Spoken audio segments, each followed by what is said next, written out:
ಈ ಜನರ double standard, ಈ ಲಾಜಿಕ್ಕು ಒಂದು ಅರ್ಥ ಆಗಲ್ಲಪ್ಪ. ಈಗ ಒಂದು ಹುಟ್ಟು ಹಬ್ಬ ಇರುತ್ತೆ ಅಂತ ಅನ್ಕೊಳ್ಳಿ. ಏನು ಮಾಡ್ತಾರೆ?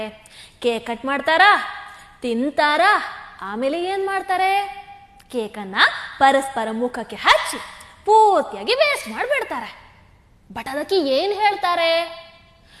ಕಮ್ ಆನ್ ಯಾರ್, this is so cool, just live in modern era bro, ಈ ತರ ಹೇಳ್ಬಿಡ್ತಾರೆ. ಹೌದಲ್ವೋ? ಈಗ ಅದೇ ನಾಗರ ಪಂಚಮಿ ಆಗಿರಬಹುದು, ಶಿವರಾತ್ರಿ ಆಗಿರಬಹುದು, ಈ ಹಬ್ಬಗಳು ಬಂದಾಗ ಏನಂತ ಹೇಳ್ತಾರೆ?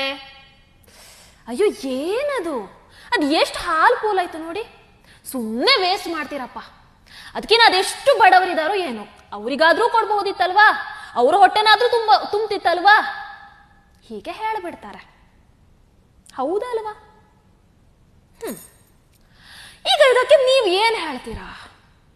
ಎಲ್ಲ ಅವರವರ ಅನುಕೂಲತೆಗೆ ತಕ್ಕ ಹಾಗೆ. ಹೌದಲ್ವೋ? ಈ 500 ರೂಪಾಯಿ 1000 ರೂಪಾಯಿ ಕೊಟ್ಟು ತಂದಂತಹ ಕೇಕನ್ನು ಮುಖಕ್ಕೆ ಹಚ್ಕೊಂಡಾಗ ಅದು ಮಾಡರ್ನ್ ಎರಾ.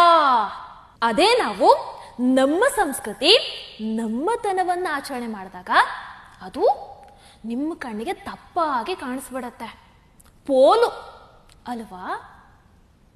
ಈ ಕೂಲು, ಮಾಡರ್ನು, ಎರಾ ಇದನ್ನೆಲ್ಲ ಹೇಳೋರು ನಮ್ಮ ಸಂಸ್ಕೃತಿ ನಮ್ಮತನ ಏನು ಅನ್ನುವಂಥದ್ದನ್ನ ಮೊದಲು ತಿಳ್ಕೊಂಡು ಅರ್ಥ ಮಾಡ್ಕೊಂಡ್ರೆ ತುಂಬಾ ಒಳ್ಳೆಯದು. ನೀವೇನಂತೀರಾ?